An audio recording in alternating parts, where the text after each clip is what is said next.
Welcome back to the pod. I'm Sara Monika, your host, and if you're a photographer or a wannabe photographer, you are in the right place.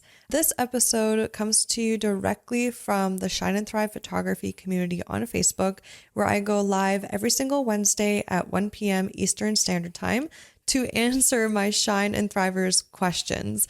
So not only do you get to actually tune into this podcast and learn a lot for free, you actually can join the Shine and Thrive photography community on Facebook for free as well and ask me questions along the way when you feel stuck in your business, or if you have a follow-up question to an episode that you wanted more clarity on.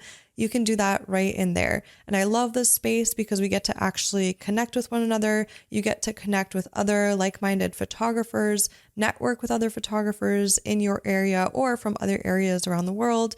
So yeah, I invite you to join this group. So right now, before you tune into the episode, go into Facebook on your phone, on your computer, type in Shine and Thrive Photography Community, request to join, and then you'll be in.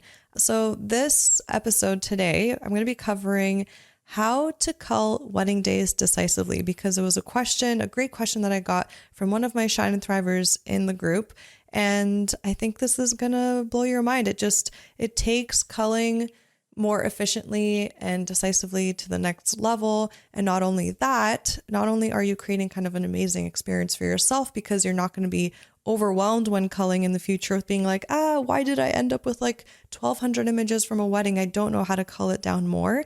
Not only that, but when you cull things down even more and curate them more, your clients will have a much better experience when they finally receive their images, because they're going to be able to view every single image as its special own unique image that has so much more value than if you just have so many of the same images side by side and they're looking at them all feeling overwhelmed, being like, which one do I choose? They're all so good and they're all so similar. Which ones should we print? So yeah, I'm excited for you to dive into this episode for me to kind of explain to you how I make culling much more decisive for myself. And in turn, I create a much better experience for my clients. Heather asks, how do you cull your weddings? I feel I can never take images out and always deliver too many. I want to be able to cull to a lot less. Okay, very simple. Create boundaries in different scenarios of the day of how many photos you choose. So for example, during family photos, pick the one best photo where everybody looks their best. Or if you feel better about it as an artist, pick two. I have picked one, like the one best one, I think for the past 5 years.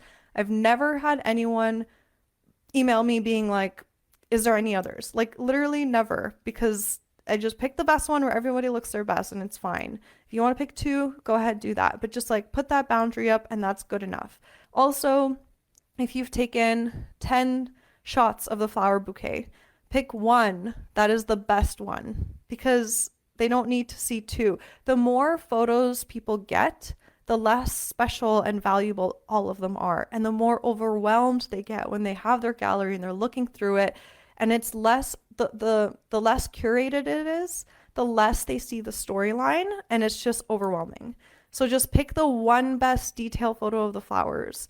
In a situation where it's like candid during cocktail hour, for example, people are laughing. Pick the one best candid photo where everybody looks their best and you feel the most. If there's a situation, for example, where during cocktail hour, maybe someone threw, it's gonna be so random, a beer bottle at someone, like that'll never happen. But let's say someone's like feeling mischievous and they're like, I'm gonna throw this beer bottle at someone, and they throw it and you see it release, and then you see it flying through the air, and then you see it like land by a person, right? Like, then pick the series of photos that tell the story, but no more than that. You don't need like 2 photos of the bottle in the air. You just need one, right? Like, so create boundaries around that, really cull it down to that. And lastly, if you don't feel something in a photo, if it doesn't give you a feeling, if you don't know what's going on in the photo, if you're like, pretend you're an outside viewer, if you weren't there, if there's no context or feeling at all, then just don't pick the photo. So I think a lot of times photographers are terrified to like just pick the one best bouquet photo, the one best photo of the reception setup, wide angle, right? And then you get in closer, the one photo of the tablescape. And then you get closer, the one photo of the numbering the table, right? I think a lot of photographers are terrified to just do that because they think, and this is just a thought that's made up in our minds, that we're going to get an email back saying, hey, like any chance there's more photos? Because that is probably the worst email we could get, right? If they're like, can we look at the raws? We feel like there were more photos taken. But literally no one ever asks me that. No one asks me that. I've been culling this way for years and years and years, probably 5 years. One year I had like 37 weddings and I did that, and I never get emails of clients being like, is there more? The only time I ever get emails of clients asking me, is there more, is if someone passes away and if they're like, by any chance, did you get any extras of my grandma, right? And that's the only kind of reason they would reach out for that. So if you could trust me on this and try it out for yourself, I promise you're good. And I'm not telling you that you're never ever going to get someone that says, hey, can we get at least like 2 of each family photo? Like maybe you'll get the odd person once every 3 years, right? I can't promise you that, but like overall, I never get those requests. So I promise you this will make your life so much easier and your clients' experience so much better and richer and fuller, because their gallery is going to be so much more beautifully curated. And then they'll be like, really like, wow, like these photos are incredible. So Heather, I love that question, and I hope that helps. Heather writes, this is so helpful to know that I wouldn't be alone to give them just the one. I always feel guilty when I have so many and I give one. Yeah, no, don't feel guilty. Think of it as the opposite. You're doing them a favor, because then later when they want to order prints or an album, it takes away the overwhelm for them to go through so many photos. Because just like you're feeling overwhelmed to cull through the photos, the less you give them, the less overwhelmed they're going to be to cull through the photos to print. And by the way, I love the chain reaction here. The less overwhelmed they are with their photos, the more likely they are to print, and the more likely you are to make extra money off the printing if you're like with PicTime or Pixie Set or whatever, right?